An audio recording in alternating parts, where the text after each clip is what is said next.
hoje, porque eu quero entregar essa palavra bem mastigada para vocês, para todos nós, para mim também, obviamente. E que nós possamos ser edificados nesta reflexão, meus irmãos, e nos considerarmos melhor preparados para seguir a nossa jornada com Cristo.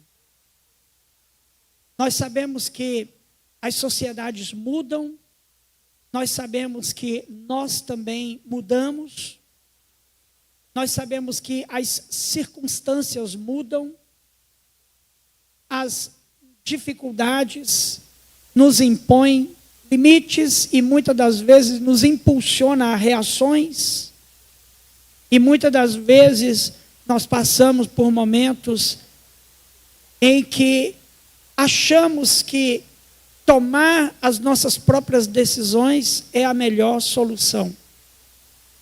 Mas precisamos entender que tudo que tange ao mundo espiritual, ao reino de Deus, por mais pressa que tenhamos, por mais aflição ou necessidade que tenhamos para ajustes na vida, nós precisamos de uma coordenação espiritual. Precisamos de uma direção de Deus na nossa vida, para não tomarmos decisões precipitadas, para não agirmos de forma humana e às vezes até colocar em risco a nossa salvação, colocar em risco a nossa jornada com Cristo, por causa de decisões aflitas, precipitadas e sem consultar a Deus. Existem muitas decisões que Deus deixa por sua conta. Existem milhares de decisões que Deus deixa por sua conta. Mas existem algumas decisões da sua vida, da minha vida, da nossa vida, que Deus faz questão de participar delas e nos dirigir. Porque Ele conhece o nosso amanhã. Ele sabe quem somos. E Ele sabe o que nos espera o amanhã.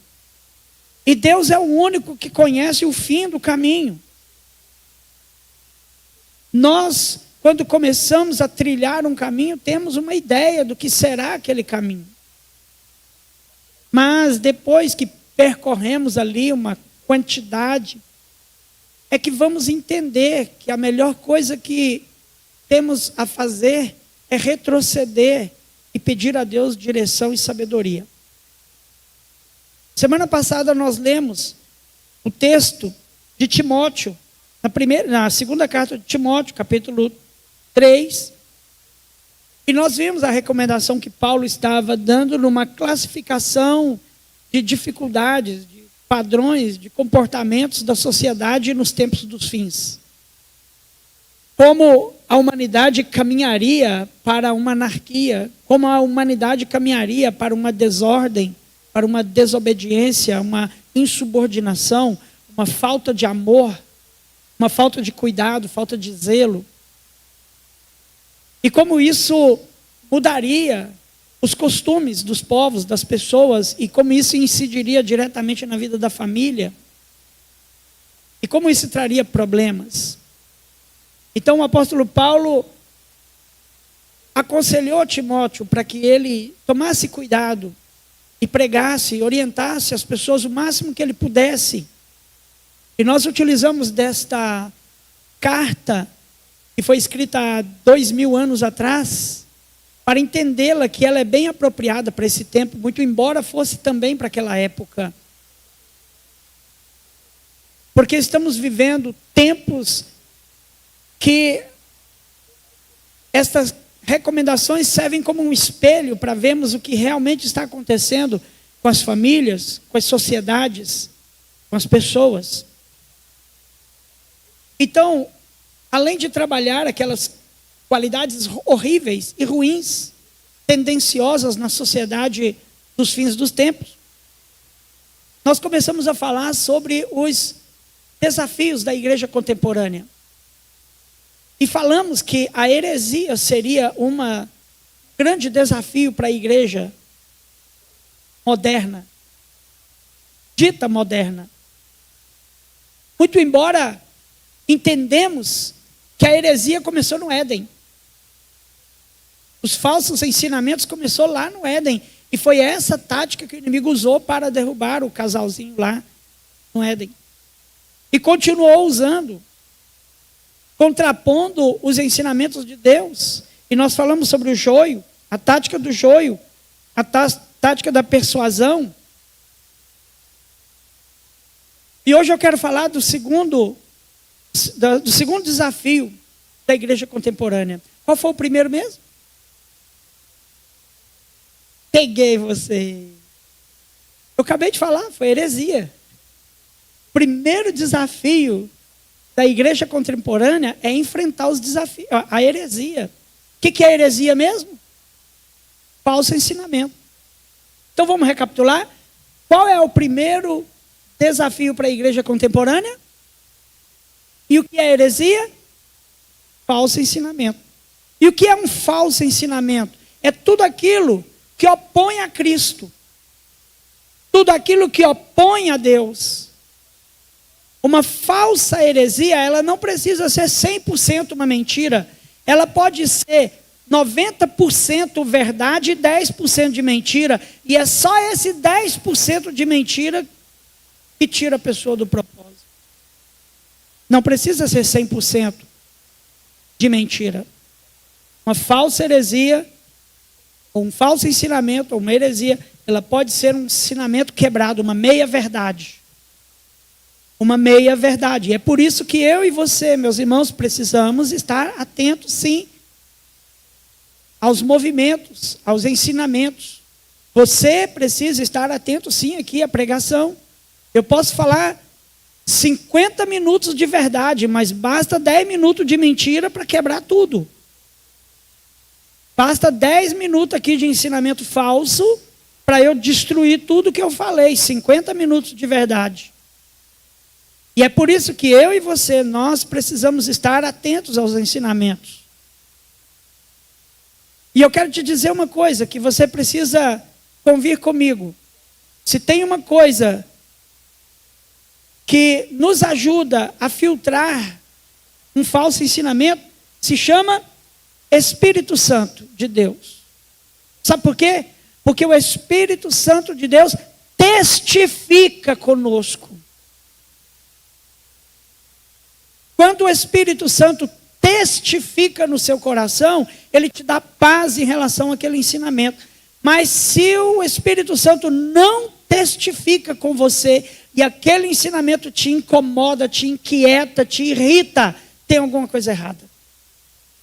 E você precisa ter intimidade com o Espírito Santo para ele dizer para você, cuidado com este ensinamento. Sabe por quê, meus irmãos? Olha, aqui na igreja, eu e qualquer outro pregador que subir aqui, vai ter que ter um cuidado descomunal para não trazer um falso ensinamento. Porque nós temos muitos mestres aqui. Nós temos muitos irmãos muito bem preparados teologicamente para saber quando tem um falso ensinamento ou quando o ensinamento está coerente com a palavra de Deus. Mas você sabe onde é que me preocupa? Sabe onde é que me preocupa? Eu vou te dizer, me preocupa nos videozinhos de internet que você recebe. De pregadores, de ensinadores, de teólogos que você não conhece, você não sabe a história dele, você não sabe como que ele foi e o que ele está fazendo, quais os frutos que ele dá na vida, e ele entra ali e te dá uma meia-verdade e joga e você, uau, aprendi algo novo. E aí os mestres, nós, os teólogos, os pastores, não estão do seu lado para te dizer, olha, cuidado, isso aqui que ele falou é uma verdade, mas isso daqui não é verdade. Então a internet tem se tornado um campo de batalha espiritual. E do mesmo jeito que nós aqui lançamos boas palavras, mas existem também um campo vasto para o inimigo lançar aí ensinamentos, falsos mestres, mandando videozinhos para você, e você vendo. Se você não tomar cuidado, você se encanta com aquele novo ensinamento. Tudo que você ouvir falar assim, olha, temos uma nova interpretação, ou uma nova revelação. Ai, ai, ai. Já começou estranho. Eu tenho uma nova interpretação sobre esse texto. Eu tenho uma nova revelação sobre essa verdade. Cuidado com isso. Porque, na verdade, meus queridos irmãos e irmãs, todo o ensinamento ele precisa estar selado na Bíblia. E uma das características do trabalho do anticristo para enganar as nações é o império da mentira. O anticristo vai utilizar a mentira para governar. E ele vai ser tão perito na mentira que vai passar a mentira como verdade e todo mundo vai acreditar. Todo mundo que não tiver o discernimento do Espírito. Mas quem tiver o discernimento de Deus vai entender que aquela é uma mentira. Eu coloquei como segundo desafio da igreja atual, está algo quase que semelhante. Se chama liberalismo teológico. Repita comigo, liberalismo teológico. E o que é isso, pastor? O liberalismo teológico é um pensamento moderno no meio, não vou dizer acadêmico, mas permeia o meio cristão de um modo geral. Tanto católicos, quanto evangélicos, quanto protestantes, neopentecostais, a igreja ortodoxa, todos aqueles que lidam. Uma das principais, e você já deve ter ouvido falar isso, uma das principais frases, ou é a linha de batalha do liberalismo teológico é: Deus é amor. Repita comigo, Deus é amor. E não é, irmãos? E não é? Claro que é. Deus é amor. Nós cremos que Deus é amor. E é lindo falar sobre isso. Só que, quando alguém chega para você e diz assim, Deus é amor, aí você vai dizer, sim, claro, concordo que Deus é amor. E por causa disto, por causa do seu amor, Ele não vai recusar ninguém. Aí você já começa a pensar. E aí ele quer dizer, sabe o que ele quer dizer no final dessas coisas? Não importa quem seja a pessoa, o que ela esteja fazendo, o que ela esteja vivendo, o que ela é, ou qualquer coisa, Deus não vai rejeitá-la. Até aí está indo tudo bem, porque de fato Deus não rejeita ninguém. Qualquer pessoa que quiser receber a Cristo como Senhor e Salvador de sua vida, tem esse direito. E não será rejeitado. Até aí está tudo bem. Mas o problema começa na mudança de vida. Porque o que a pessoa quer dizer, o liberalismo teológico quer dizer que, desta forma, nós como igreja, temos que aceitar as pessoas do jeito que elas são, do jeito que elas estão. Elas não precisam mudar de vida. Você está entendendo onde é que quer chegar? Não precisa do arrependimento, não precisa da transformação, não precisa da mudança de vida. Em outras palavras, eu não quero aqui classificar mais. Se a pessoa, no nosso entendimento, comete um determinado pecado, mas ele quer integrar o amor de Deus e tudo mais, ele será aceito por Deus e ele não precisa abandonar aquela situação, mudar de vida e tudo mais. Porque Deus é amor, de forma nenhuma ele vai rejeitá-lo. E nós somos intolerantes se nós não o recebemos.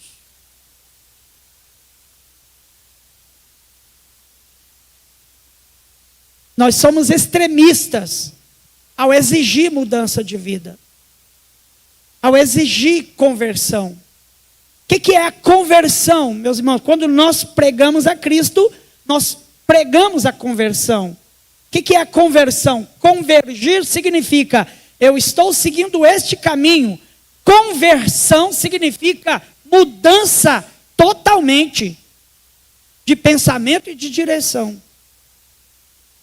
Quando a mulher que foi pega em adultério foi levada para Cristo,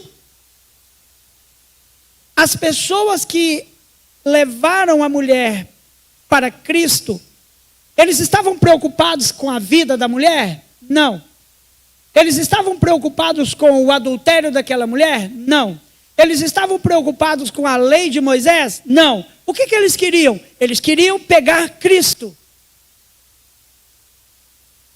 E então eles apresentam a mulher adúltera para Cristo e dizem: olha, esta mulher foi pega no ato do adultério. Na lei de Moisés manda que nós devemos apedrejá-la.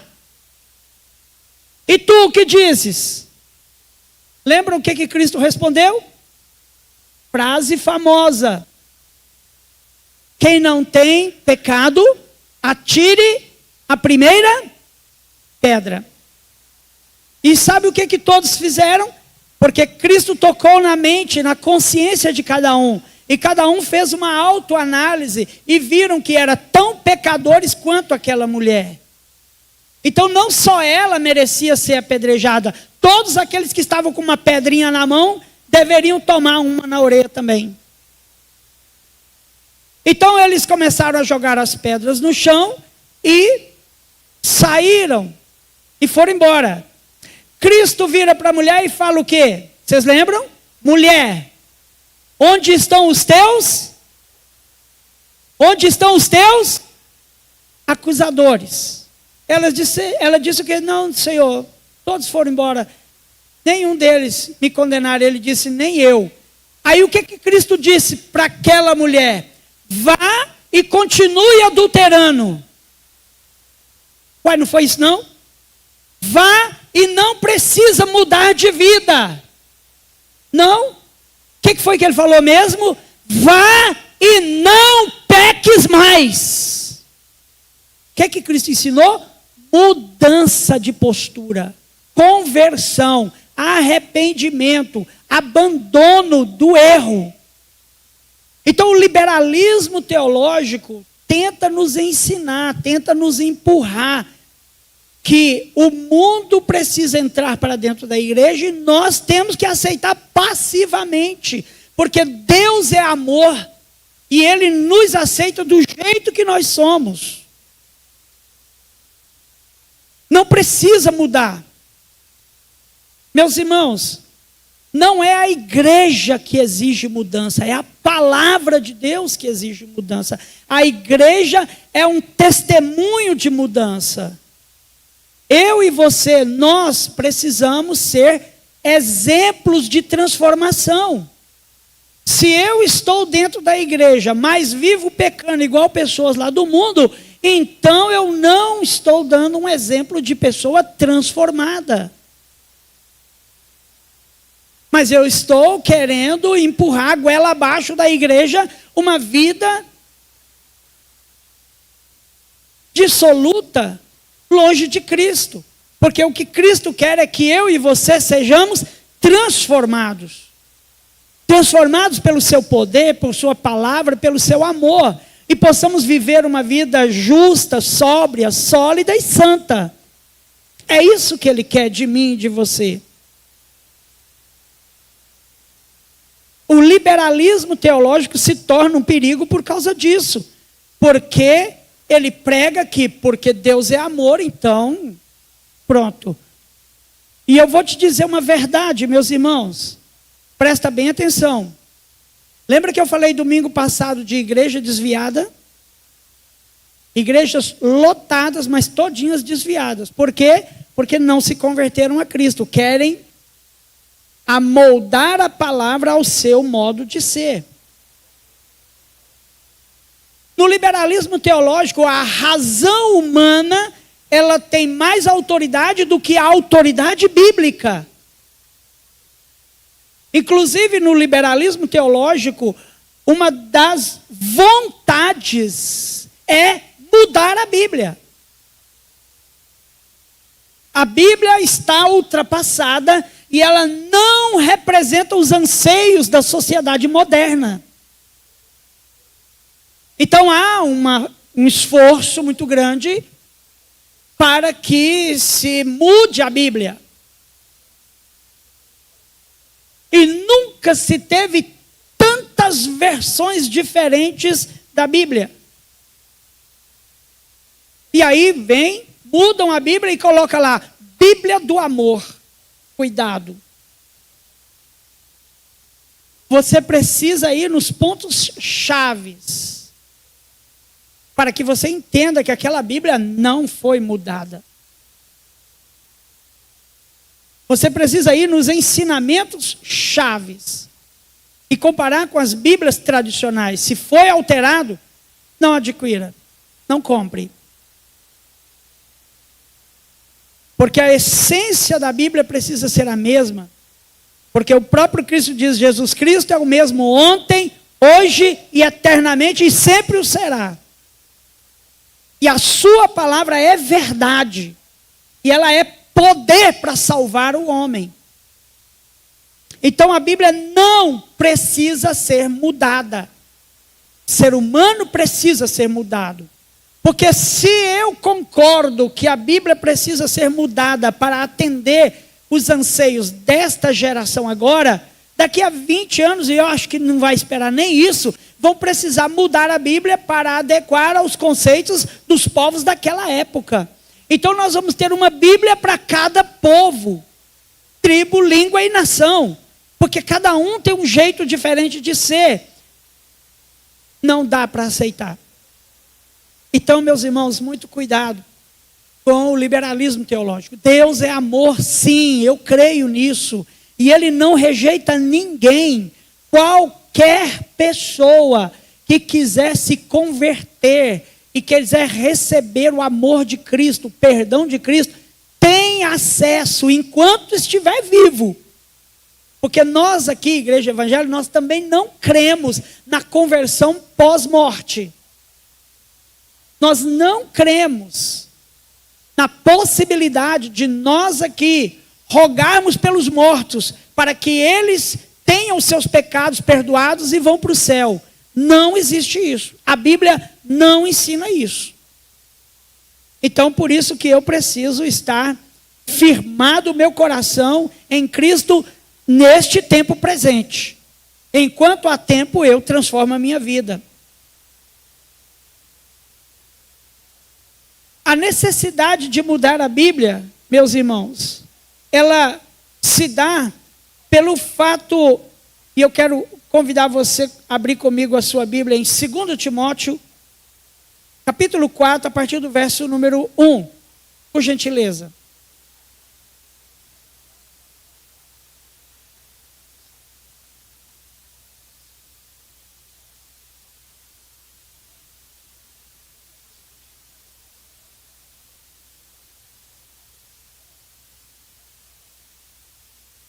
Desviou o ventinho daqui, Tiago. Olha, vem cá para cá, ó. Você, né, Tiago? Que mudou o ventinho? Quem encontrou? 2 Timóteo, capítulo 4. Eu vou ler do verso 1 ao 5 com você. Está na tela aí, gente? Consegue pôr para nós aí? Tiago, aí tem a versão da linguagem de hoje? Se tiver, você põe para nós. Enquanto isso, nós lemos aqui na revista Almeida, revista e atualizada. Diz assim, olha: conjuro-te perante Deus e Cristo Jesus, que há de julgar vivos e mortos, pela sua manifestação e pelo seu reino. Prega a palavra, insta, quer seja oportuno, quer não. Corrige, repreende, exorta com toda longanimidade e doutrina, pois haverá tempo em que não suportarão a sã doutrina.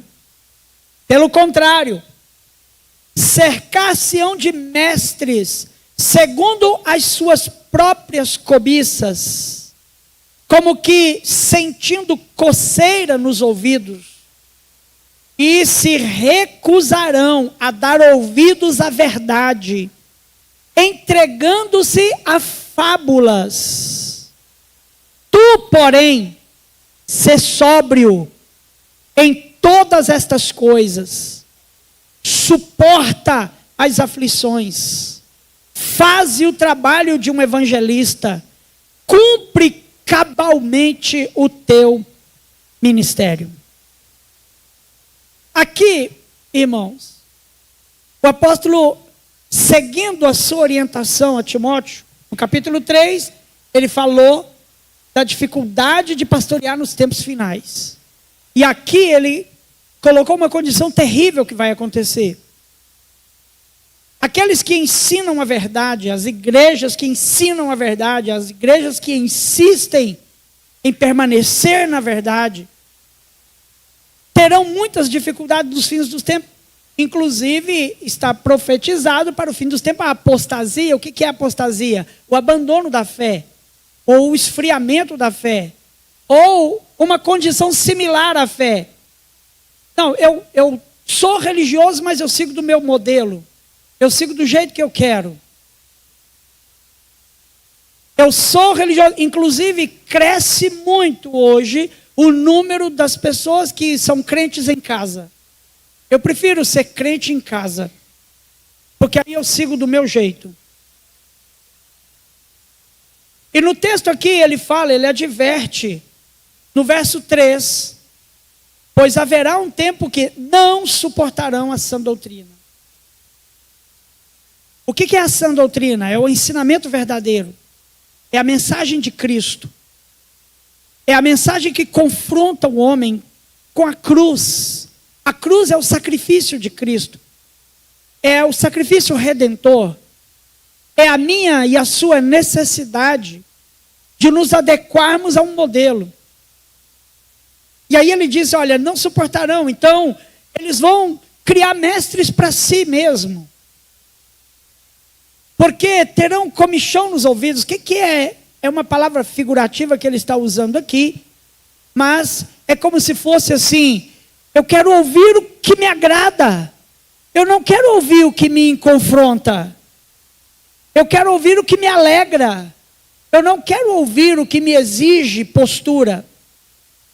Eu quero que massageie o meu ego. Eu não quero que me digam que eu sou falho e pecador.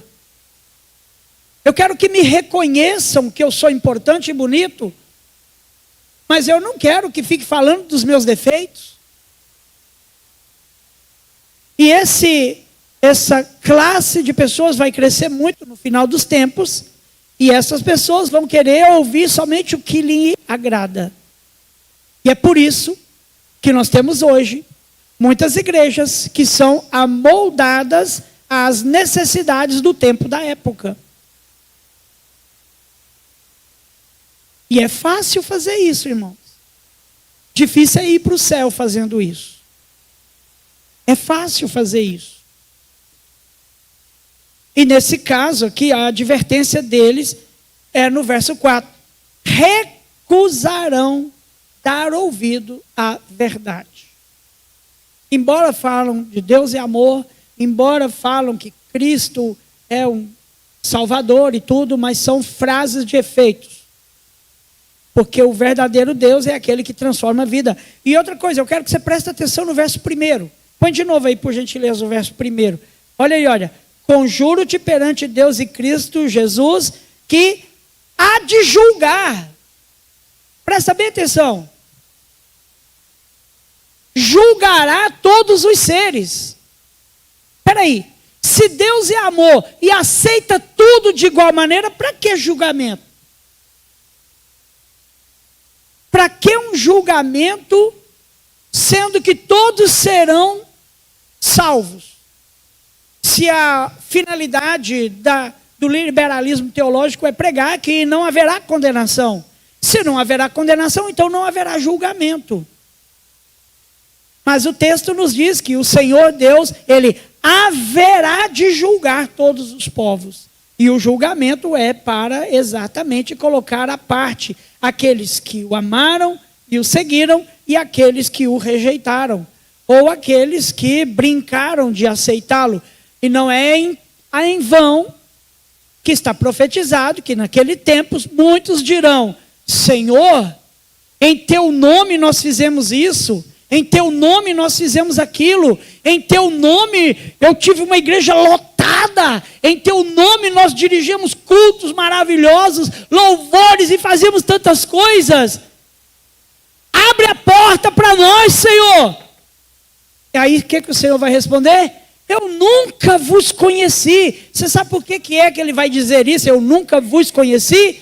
Porque vocês só usaram o meu nome, mas vocês nunca se converteram a mim. Só usou meu nome. Em meu nome vocês fizeram tudo isso. Brincaram, cresceram, encheram, festejaram, fizeram tudo. Mas vocês não entregaram os seus corações para mim.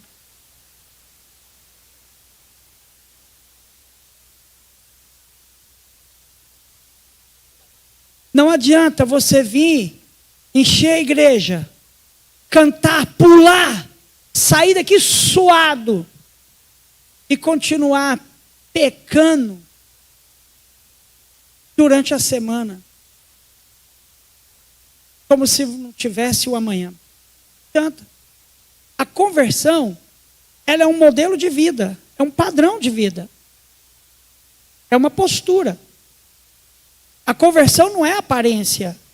Eu posso ter aparência de pastor aqui para vocês. Vim aqui de terninho, cabelo penteado, sapato lustrado. Olhei primeiro para ver, né? Tá limpo. Sapatinho lustrado, cabelo penteadinho, bonitinho. Mas durante a semana, quando vocês não estão me vendo, eu estou pintando e rabiscando, aprontando todas. Não adianta nada isso. A conversão é um modelo de vida. Eu entreguei o meu ser para Cristo. E o meu ser significa a minha existência. Tudo que eu vivo e tudo que eu faço é para a glória do meu Senhor. Aleluia. É para a glória do meu Senhor. Deixa eu pular para o terceiro ponto. O primeiro desafio era qual mesmo? Vocês lembram? Quem falou heresias? O segundo era qual? Liberalismo teológico. Está quase igual, porque o liberalismo teológico é uma heresia, mas o liberalismo teológico é uma onda. É uma onda que muda conceitos, que muda pessoas, que começa pregando uma verdade, lá na ponta desvia para mentira. E eu vou dizer uma coisa para vocês, meus irmãos. Existem igrejas lotadas de liberalismo teológico. Uma pessoa quando sai de uma igreja e vai para outra e fala assim: eu vou para aquela igreja porque ela está lotada. Está bombando aquela igreja. Então eu vou para lá. Ela tem um estilo que me agrada. Mas não está nem aí com o ensinamento teológico daquela igreja. Está nem aí com a estrutura bíblica daquela igreja. Porque o que te atrai é a onda. E às vezes nem está percebendo que aquela igreja é adepta do liberalismo teológico. Fala de muita coisa bonita, mas lá no finalzinho torce a verdade. E as pessoas às vezes começam a ficar assim, diz amém para tudo. Aí que está o perigo. Terceiro desafio para os tempos modernos, para a igreja moderna, que a igreja precisa se adequar. E aqui eu vou tomar muito cuidado, porque aqui é onde pode ofender alguns. Mudanças socioculturais. O que eu falei? O que é isso, pastor? O que é mudanças socioculturais? Irmãos, a própria igreja muda. Quem lembra da igreja como ela era nos anos 70? Quem lembra? Irmão Joaquim. O senhor lembra da igreja dos anos 70? Não que eu estou dizendo que só o senhor aqui. Ah, o seu avô dizia, tá certo. Irmão Joaquim é esperto.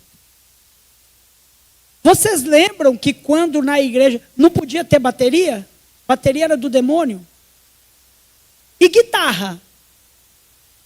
Em hipótese alguma podia ter guitarra na igreja, porque era do demônio também. Violão. Só instrumento de sopro. Depois, com calma, a igreja foi se adequando e aprendendo. Vocês lembram quando não podia bater palma na igreja? Bater palma era pecado, vocês lembram disso? Ou não lembram? Ou eu sou da época do irmão Joaquim também? Vocês lembram? Não podia bater palma. Vocês lembram da época que as mulheres tinham que sentar de um lado e os homens do outro? Vocês frequentaram a igreja dessa época? Hoje, como é que está? Isso é mudança sociocultural, irmão. São mudanças de postura, de comportamento. Vocês lembram do vestuário? Como é que era o vestuário das irmãs dos anos 70? Algumas igrejas ainda mantêm isso até hoje. Mas como é o vestuário hoje das evangélicas, se nós não tomarmos cuidado, irmãos? Isso são mudanças socioculturais. Mudanças de comportamento, de postura, de pensamento. Existiam certos tipos de posturas antigamente que nós não admitíamos de forma nenhuma. E hoje fazemos tranquilamente. E isso, na época, era muito problema, era muito sério. Hoje, eventos. Vocês lembram quando antigamente as igrejas faziam eventos nos colégios? Todo mundo dormia no chão. Tomava banho nos banheiros das escolas, com a água até no meio da canela, que entupia os ralos. E nós fazíamos eventos, igrejas lotadas, cultos lotados e tudo mais. Hoje não se consegue fazer mais se não tiver um bom hotel, uma boa pousada, um lugar muito atrativo e uma boa comida. E se não tiver piscinas, não tiver atrativos. Mudanças socioculturais. Você quer ver outras coisas que não existiam na época e hoje existe e exige muito cuidado? Academias. O cristão precisa aprender a lidar com essa realidade. Eu não sou contra. Aliás, quase toda consulta que nós vamos, o médico manda eu fazer atividade física. E pergunta, você está na academia? Eu falo, ainda não. Mas vou estar. Eu não sou contra.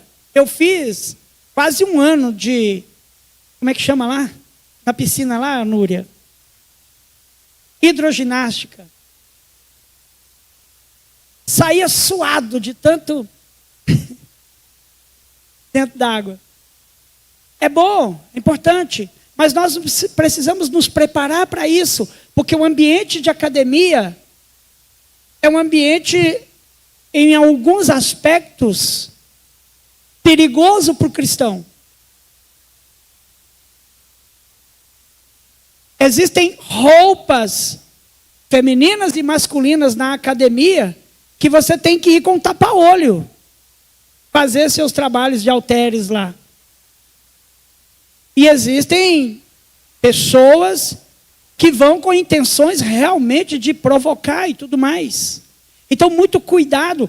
Igreja, eu volto a dizer, eu não sou contra. Eu tenho familiares que trabalham com academia, são donos de academia, são personal trainer e lidam com isso. Mas o que eu quero dizer é que essa mudança sociocultural, ela pode trazer desafios para pessoas não preparadas irem para lá e não permanecer na fé.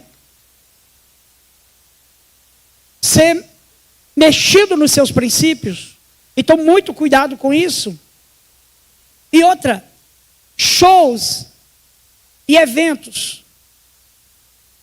Eu não sou contra shows e eventos. Não sou contra. Mas existem shows e eventos que não é para crente. Não é para cristão. Eu já fui em pecuária. Não tenho nada contra o cristão verdadeiro ir na pecuária. Mas eu vou te dizer uma coisa. Que tem muito crente que perde os princípios em eventos e festas, que não sabe se comportar em lugares assim. E chega lá e esquece que é crente. E, em alguns casos, estão trazendo esses shows para dentro da igreja. E músicas complicadas que não são dignas de cantar no altar, estão querendo trazer para dentro das igrejas. Então, muito cuidado. São mudanças socioculturais. Está tendo agora, irmão Ademilson, não sei se o senhor já viu, mas eu já vi. Está tendo agora um novo modelo de composição do templo. Não sei se vocês já viram. Esse formato que nós temos aqui, ó, os bancos, todos organizados, virados para cá, uma plataforma onde a gente vem aqui em cima, prega, ministra, canta, ora, faz tudo. Mas agora estão criando um novo sistema em que fica o palco no meio, redondo, e as pessoas em volta. E é um show inteiro, culto inteiro. Eu respeito, se nós quisermos fazer isso aqui um dia, dá para fazer. Desde que nós mantenhamos o princípio de glorificar a Cristo. Mas o objetivo é o culto ao personagem. E estão trazendo esse modismo para dentro das igrejas, modificando o formato. Esse formato aqui não é para exatamente nós idolatrarmos o personagem que estiver aqui, mas é para que nós tenhamos poder de concentração no que estamos recebendo. E a pessoa que estiver aqui em cima ter muita responsabilidade de Deus de entregar o que é de Deus para as pessoas. Tanto no louvor, quanto na palavra, quanto na oração, quanto na revelação, quanto na profecia, quanto no clamor, na intercessão, no ensino, no exemplo e no testemunho, acima de tudo. Então, as mudanças socioculturais, elas vão acontecer, elas estão acontecendo. Eu falei semana passada do envolvimento da igreja com a política. Irmãos, olha, vocês sabem, eu disse na semana passada, o anticristo, o império do anticristo, vai associar governo e igreja. A religião e a política vão andar junto no governo do anticristo. Vai caminhar para isso, e está caminhando para isso. Mesmo que a igreja não queira se envolver com a política, mas a política vem atrás da igreja. E em muitos casos a política está correndo da igreja e a igreja está indo atrás da política. Eu quero dizer para vocês, as duas coisas são extremamente importantes para a sociedade. As duas coisas são extremamente importantes para a sociedade, mas elas têm princípios diferentes. Tem finalidades diferentes. Tem mensagens diferentes. Enquanto a política prega a transformação pela evolução da sociedade, a igreja prega a transformação pelo arrependimento da sociedade e a vinda de Cristo para transformar esse mundo. A igreja prega que o mundo será transformado pelo poder de Deus. A política prega que as sociedades serão transformadas, o mundo será transformado pela evolução mental e social. Então são ensinamentos diferentes. A política quer a transformação da sociedade pelo seu próprio esforço. E a igreja quer a transformação da sociedade pela intervenção divina. Então são diferentes. Eu posso sim apoiar os políticos, abençoar, orar por eles, é nosso dever como igreja. Queremos sim ter vereadores no nosso meio aqui, quiçá prefeitos, deputados, governadores, é uma honra para nós, mas nós precisamos entender que são papéis diferentes. E essa mudança sociocultural de uma aliança entre a religião e a política, ela não existe, não deve existir. E eu vou te dizer uma coisa, existem muitas coisas aqui que nos unem, mas Cristo é a centralidade nossa aqui. Existem muitas coisas aqui que nos dividem, mas quando olhamos para Cristo, nós largamos para lá a maioria dessas divisões. Por exemplo, o que nos divide? Se nós começarmos a falar de futebol, nós vamos nos dividir. Você sabe por quê? Porque tem uns que torcem para o time que fica campeão. E outros torcem contra e não dá conta de derrubar aquele time e fica bravo. E aí a gente começa a conversar, foi falta, não foi? Foi gol, não foi? Roubou, não roubou? E aí aquela coisinha toda, daqui a pouco nós estamos com raiva um do outro, porque você torce para o time tal, e eu torço para o time tal, e os meus times foram disputar, e um bateu no outro, você foi e ainda tirou onda com a minha cara, eu fiquei nervoso com você. Aí a gente esqueceu de Cristo, que nos une.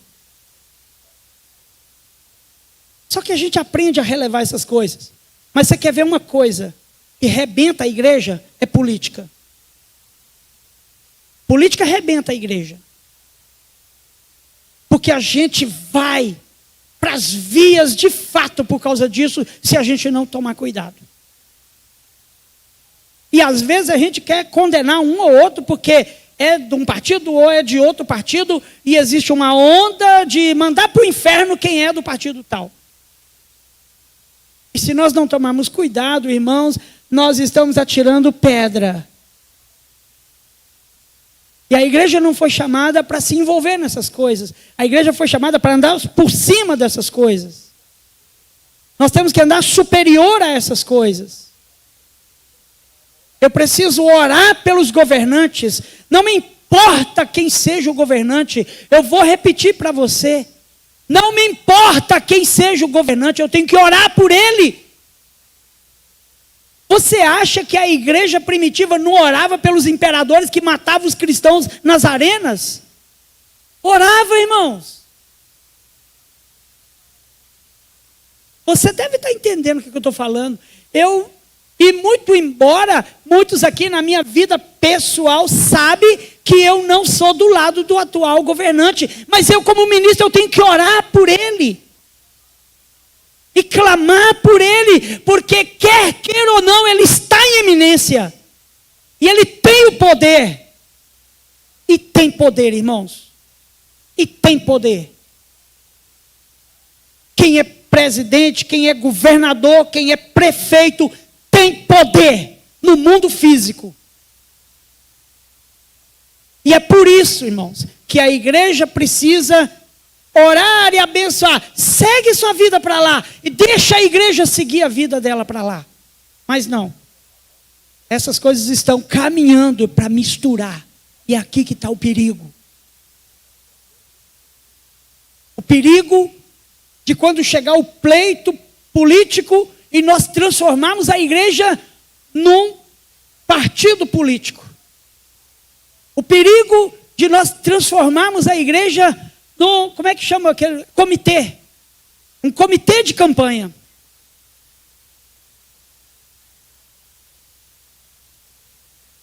A igreja precisa estar atenta às mudanças socioculturais. As mudanças, existem mudanças que são naturais e não vai afetar a igreja, mas existem mudanças que são perigosas. São perigosas e desvia a igreja. Desvia a igreja do caminho. E a igreja vira um pé de guerra por causa dessas coisas. Quando chega a época de pleito, eu sou muito procurado por partidos de todos os lados aqui. Vem, eu recebo no gabinete, atendo todos eles, oro por eles, peço a Deus que Deus dê sabedoria e graça na vida deles. E dou toda a atenção, e aqui a gente dá o tratamento igual para todos. Quando é época de apresentá-los, a gente dá a atenção igual para todos. Mas quem decide é Deus através da mão da sociedade. E depois disso, irmãos, cada um vamos viver seu papel. E vamos tomar cuidado como igreja. Porque nós temos uma vida de testemunho cristão para dar. Então esse perigo da mudança sociocultural, ela pode trazer problemas graves para a igreja, e nós precisamos tomar muito cuidado com isso.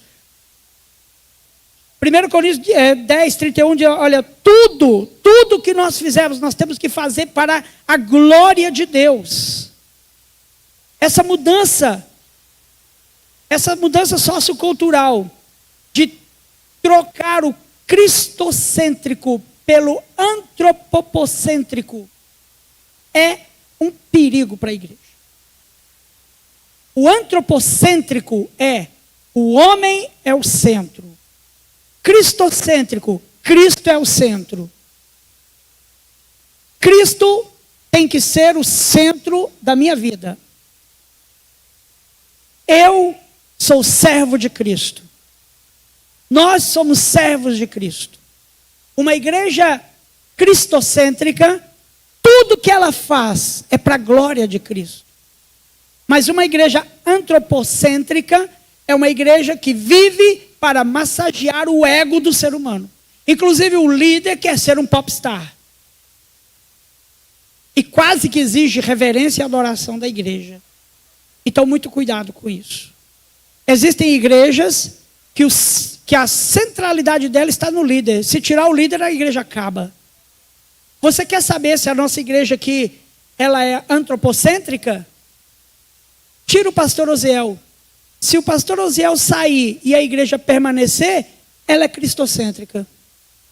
Mas se eu sair e todo mundo desesperado correr atrás de mim, ou desviar porque eu saí, então a igreja não era cristocêntrica. Porque uma igreja cristocêntrica, você pode tirar o pastor, mas ela continua em Cristo. Amém ou não amém? Amém. Uma igreja cristocêntrica, o pastor não é o centro da igreja.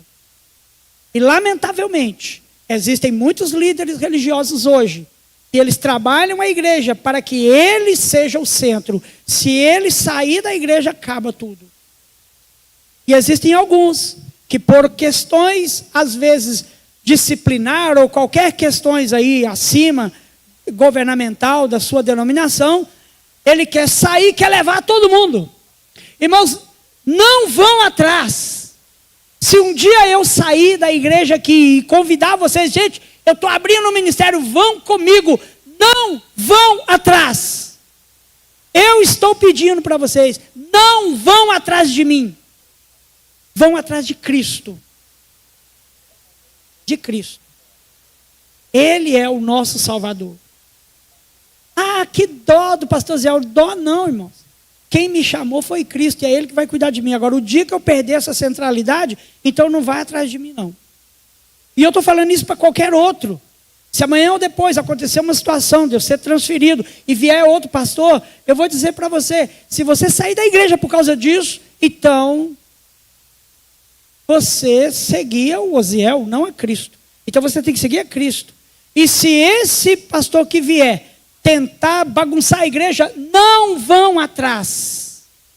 Não vá atrás de homens, não siga homens, siga Cristo. Permaneça fiel a Cristo, meu irmão. Porque o homem é falho. Ele pode ter aparência piedosa, mas pode estar te levando para o engano. Já vi muitos casos de pastores que rachou a igreja, saiu e o povo foi atrás dele. Lê do engano, como gosta de dizer o nosso pastor Célio Gomes. Lê do engano. Quem vai atrás de homens está indo atrás de uma ilusão. Ah, eu vou sair, eu vou rachar, eu vou levar 40 membros comigo. Irmão, se não for de Deus, não vá atrás. Se não saiu com bênção da igreja, se não saiu debaixo da direção de Deus, não vá atrás. Porque isso não vai te levar para um bom caminho. Mudanças socioculturais. O que tem acontecido de racha de igrejas, por causa de motivos variados. Eu quero terminar essa reflexão aqui, lendo o verso 5.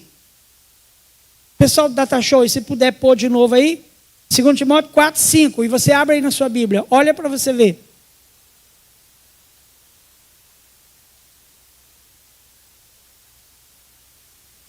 Tu, porém,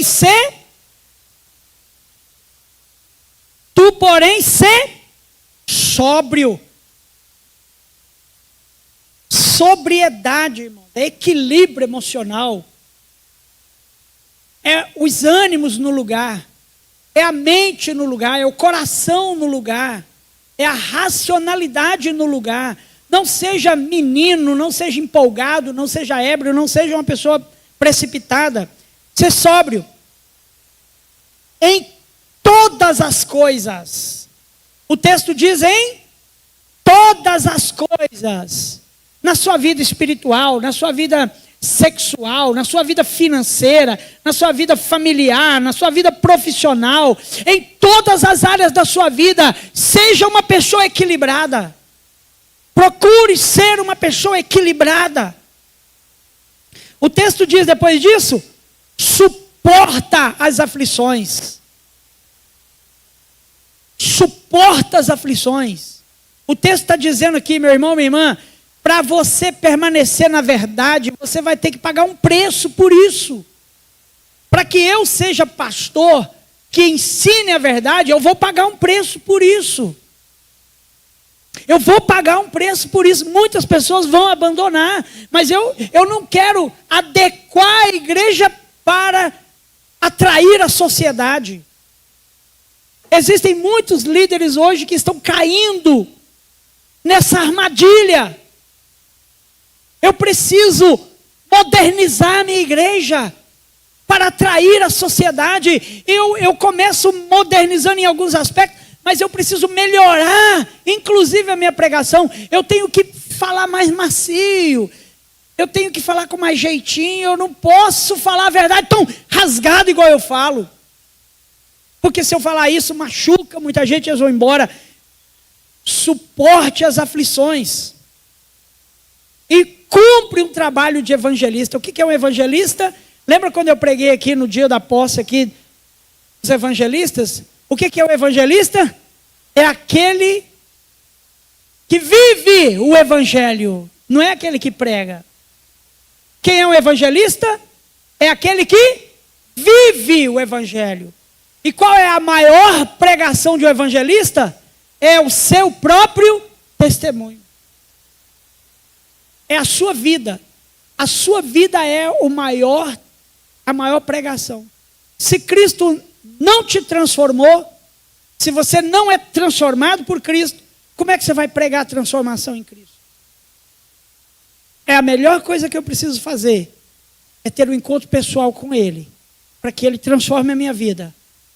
Eu não preciso nem dizer para as pessoas, só delas olharem para a minha vida, elas vão ver que Cristo tem poder. Se Ele deu jeito em mim, Ele dá conta de dar jeito em você também. Amém, queridos? Fica de pé comigo em nome de Jesus. Eu dei conta de trazer aqui toda a essência do que eu queria dizer para vocês nesses 2 cultos. Semana que vem a gente vem para a Santa Ceia. E vai ser bênção. Meus irmãos, eu quero orar com você nessa noite. E eu quero pedir ao Senhor Deus que Ele ilumine a nossa mente, para que nós venhamos tomar cuidado com todas essas ondas de mudanças que podem atacar a igreja. Ore contra as heresias que vêm sutilmente infiltrando nas famílias, nas igrejas e tirando o ânimo das pessoas. Ore por esses ensinamentos teológicos modernos que querem distorcer a nossa atenção. E ore por essas mudanças socioculturais. E dá uma olhada na sua vida, na sua família, na sua casa. Dá uma olhada na sua igreja, irmãos. Que nós sejamos uma igreja cristocêntrica, verdadeiramente ligada em Cristo. Não negocie a sua salvação com nada, irmão. Não negocie a sua salvação com moda, com entretenimento, com coisas fracas e modismo da época. Mas mantenha a sua fé na pessoa de Jesus Cristo. Curva a sua cabeça. Pai bendito, nós oramos nesse momento ao Senhor, Pai. E com base, meu Deus querido, nesta palavra, nós te pedimos que a mão do Senhor esteja conosco. Que o Teu Espírito Santo possa nos acordar, nos despertar, nos alertar, meu Pai, para esta verdade, meu Deus. Eu oro nesse momento por cada irmão, cada irmã, cada família que está aqui, meu Pai. Nós te pedimos, meu Deus querido, a centralidade na pessoa de Jesus Cristo. Nós queremos uma igreja cristocêntrica verdadeira, Pai amado. Nos ajude, meu Pai amado, a nos livrarmos de falsos ensinamentos que podem entrar sutilmente na vida das ovelhas, Pai. Por distração, meu Deus, por qualquer que seja o canal, o meio. Nos ajude, meu Deus querido, com ensinamentos que trazem meia verdade, mas que o fim é levar as pessoas ao distanciamento da fé de Cristo. Nos ajude, meu Deus, a entender as mudanças socioculturais, meu Pai, e estarmos preparados para elas e nos prepararmos, meu Pai. Nos ajude, meu Deus querido, a nos prepararmos melhor para sermos luz em qualquer ambiente que estivermos, meu Pai. Nos ajude, meu Deus querido, a fazer as melhores escolhas, Pai amado, e nos ajude a andar nos teus caminhos, meu Deus. Coloque as tuas mãos, Pai, sobre cada vida aqui nessa noite, e o Senhor, com esta palavra, Pai amado, possa trazer resposta na vida, no coração de cada um, para a glória e o louvor do santo nome de Jesus Cristo. Amém?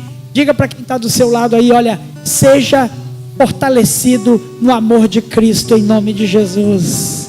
Amém? Aleluias. Assente só um minutinho que eu tenho um recadinho para te entregar, e o Ministério de Louvor vai nos despedir aqui com uma canção abençoada. Amanhã, 5h30 da manhã, até as 6h30, nós estaremos em campanha de oração aqui na igreja. Aqueles que puderem vir na oração de madrugada, podem vir de 5h30 a 6h30 de amanhã até sexta-feira. E amanhã também nós começamos um mês de campanha de oração aqui, e eu gostaria de contar com a participação de toda a igreja. Nós vamos estar orando pelo menos meia hora por dia, durante do dia 1º ao dia 31. Nós vamos, cada um escolha algo para você consagrar. Você sabe a diferença de jejum e propósito?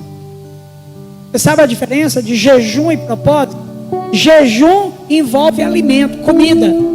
Propósito, você pode falar, por exemplo, eu vou ficar 1 mês sem mexer no celular. Isso é um propósito.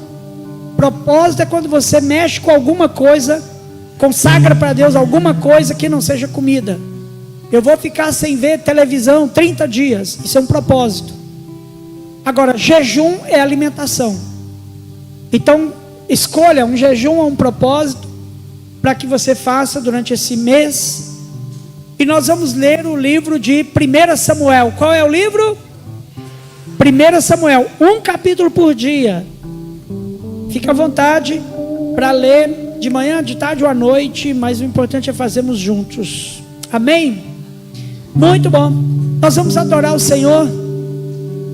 E eu quero orar, ministrando a bênção apostólica. Segura, põe suas mãos assim, pode cantar. Pode cantar. Enquanto vocês cantam, eu oro ao Senhor. Em espírito, aleluias. Em verdade, canta, igreja. Te adoramos, te adoramos. Oh, bendito é o nome do Senhor. Em espírito, obrigado, Senhor. Em verdade, obrigado por esse culto nessa noite. Te adoramos, Pai. Obrigado por sua presença. Obrigado, meu Pai. Obrigado pelos louvores. Obrigado, meu Pai, pelos dízimos e ofertas. E Senhor, que o Senhor possa continuar abençoando o teu povo, Pai amado. Porque o Senhor nos dá bênçãos além daquilo que te pedimos, meu Pai. Obrigado, meu Deus querido, pela reflexão dessa noite, pela palavra. Nos ajuda a estarmos despertados para todas essas coisas, Pai. Te entregamos, nos dê a tua bênção, nos dê uma semana de bênção, de vitória. Nos dê, meu Deus querido, a tua direção.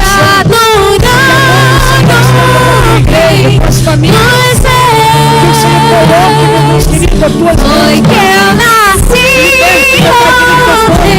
perturbação espiritual. Que nós sejamos, meu prazer é te louvar. glória e louvor do Santo nome de Jesus. Que a mão do Senhor conduza, meu Pai, esta nos casa. atos do Senhor. Cristo é o centro desta igreja. Meu prazer Senhor é o Deus que cura e guia a nossa vida. na casa de Deus, onde flui o amor pra te adorar. O amor de Deus, nosso Pai, a consolação do Espírito de Deus nos acompanhe hoje e sempre. Amém. Vai na bênção em nome de Jesus, adorando o Senhor. Meu prazer é te louvar.